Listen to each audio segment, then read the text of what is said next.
The man who hoisted me into the chair sits opposite. Bald, heavy-set, mid to late 40s, Cockney. He takes a cigarette from a packet, plops it into his mouth and lights it. "You come from the main island?" "Main island?" I say, my voice a croak. "From there to here on her own," the younger man says.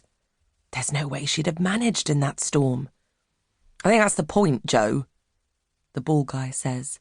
"She's lucky her boat didn't capsize before it hit the beach." The woman who served me coffee brings a chair and sits at my right. "I'm Soraya," she says. "Good to meet you."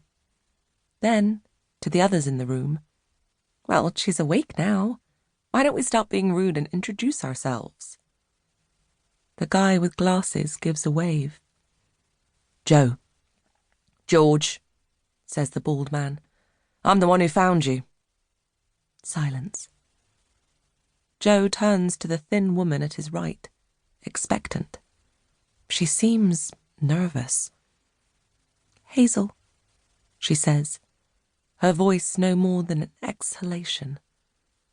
"You got a name?" George asks me. My mind is blank. I look over the faces of the others, fitting their faces to these names, and yet my own won't come. I feel physically weak and battered, but I'm lucid and able to think clearly. "It's okay, sweetie," Soraya is saying, rubbing my shoulders. "You've had a rough time. Take it easy. It'll come." "You holidaying on the main island?" George asks again. My head feels like someone is pounding it with a hammer. "I'm sorry. What is the main island?" "Crete," Soraya answers. "Whereabouts were you staying?" "You staying with family? A group of girlfriends?" the guy with glasses asks. "Hey, she might have come from one of the other islands. Antikythera?" "I don't think so," offers the tiny woman with red curly hair, Hazel, in a low voice. "The currents between here and Antikythera are worse than travelling to Crete, and Antikythera is further." "I'm sorry," I say. "Did someone say I'm in Crete?" "See?" George says.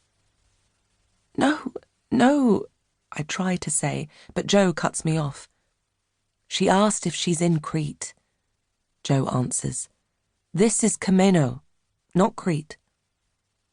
"Well, we'll need to let whoever you've left behind know that you're still in one piece," George says.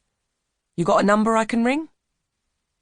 He pulls a small black phone from a pocket and extends an antenna from the top. Crete. Was I staying there?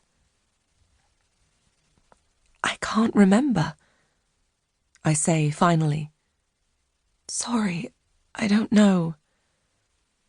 The kind woman, Soraya, is holding my hand. "We'll call the police on Crete the second we get a signal on the satellite phone. Don't worry, sweetie." The big guy, George, is still watching me, his eyes narrowed. "Where are you from, then?" I'm lightheaded and nauseous, but I think I should know this. It's ridiculous, but I can't even call it to mind. Why can't I remember it?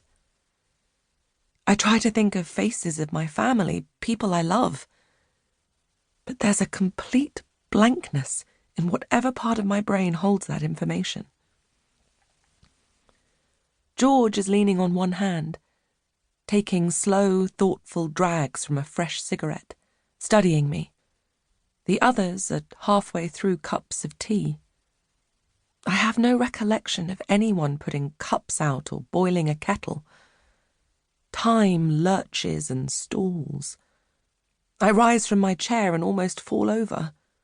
My legs are jelly. Soraya moves to hold me up. "Easy now."